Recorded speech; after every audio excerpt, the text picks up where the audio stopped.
All right. What's up, everybody? This is the first time I'm going live, and I'm excited. Took me a little bit to figure this out. I've been trying for, trying to sort out how to exactly do this. I think I got it now. So hopefully this is all live and streaming to you guys. So the reason why I wanted to start going live on YouTube is because I know that the next round of SATs and ACTs are coming up. I'm actually registered to take the ACT myself in the next exam in February, so I'm really looking forward to that. But what I wanted to start using YouTube live streaming for was I wanted to use it so that I could get a chance every morning to come on and solve some SAT and ACT problems live on the air.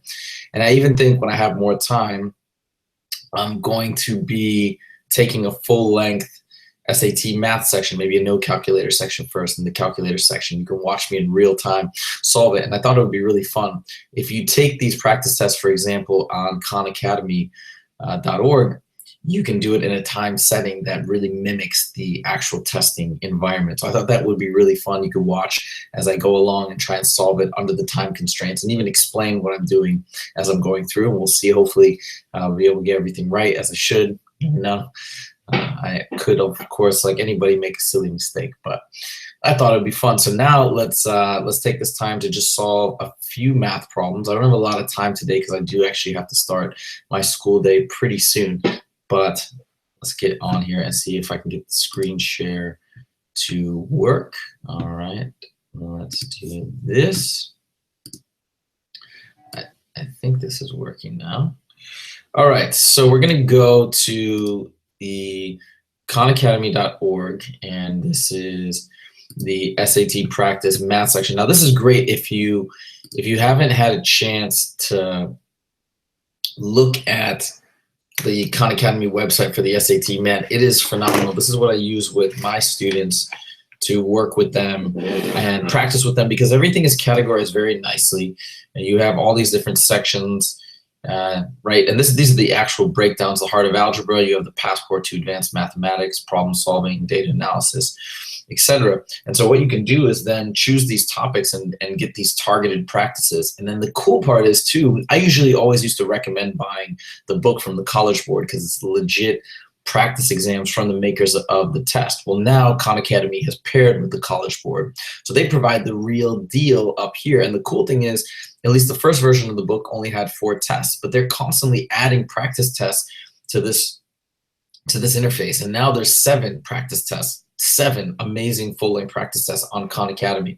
So I think that's a terrific amount of practice. And then if you want additional practice materials and resources, they exist, of course, from all the big players. You have tons of practice tests available from Princeton Review and Barron, so on and so forth. There's also a book that I recently looked at and have been using as well. I think it's called Dr. Jang's. It's Jang. It's like all math practice problems, and it's categorized, and there's tons of them with varying difficulty. It's also pretty good too, as well, just for a resource to get practice problems in. So now I'm going to show you how this works. We're going to do just one of these guys. Again, I literally have to start leaving soon, so probably within 5 minutes. So I can't broadcast super long, but I'm going to try my best. Let's go to something fun here. Let's try quadratic equations. Why not? Okay. All right, so now let's look at a problem like this. So it says, what are the solutions to the above equation? And here's our equation. Now, with a quadratic equation like this, there are a couple different ways you can solve it. Usually, you can, hopefully, if you're lucky, a lot of times you can just factor this equation, and then you're in pretty good shape. But I can tell, now this is an instance where you can sort of look down at the answers. I can sort of tell when I look down here, that we've got, these are all derived from the quadratic formula. It has to be. That's how we get the plus and minus, whatever it is. So I'm pretty sure this is not factorable, and we're going to have to use the quadratic formula to basically get these answers. So let me do this. I'm going to take a little screenshot here. I'll put it up on my whiteboard. And we're going to load it up here. Download, oops, desktop, excuse me. And there we go. put this guy here. All right, so let's go ahead and give this a shot. So now, actually, if you guys are not familiar with my YouTube channel, I have a music video on the quadratic formula. So you should check that out if you're having trouble remembering it. And the formula, it's like the chorus goes, negative b plus or minus the square root of b squared minus 4ac all over 2a. So you can check that out. And then I think it's pretty catchy, but hopefully it can be helpful. So what's the quadratic formula? Again, it's negative b, right, plus or minus the square root of b squared minus 4ac all over 2a. Honestly, I'm only probably going to have time to solve this one problem, and then I got to go. So we've got, what's our b, what's our a, what's our c, what's all that? This is simply a right here. It's that coefficient in front of the highest degree variable. B is in front of this guy, and c is over here. And c includes this negative right here. So now we have, let's just go ahead and plug and chug. We got negative 5, right? That's our b. Plus or minus the square root of b squared. Since 5 is our b, that's 25 minus 4. Here, I'll just break it down. What's our a is 3, and our c is negative 10. So you can see right here, these two negatives are going to cancel each other out. We'll worry about that in a second. Let me undo that. Over 2 times a. What's a again? I'll write it like this, but this will be, of course, 6. Let's go ahead and calculate all that's in here. We've got 4 times 3 times 10, so that's 12 times 10 is 120. So again, it's positive. So we got negative 5 plus or minus. So again, we have 120, right? 12 times 10, 120 plus 25. Oops, not 2. 145. So right in there. Over 6.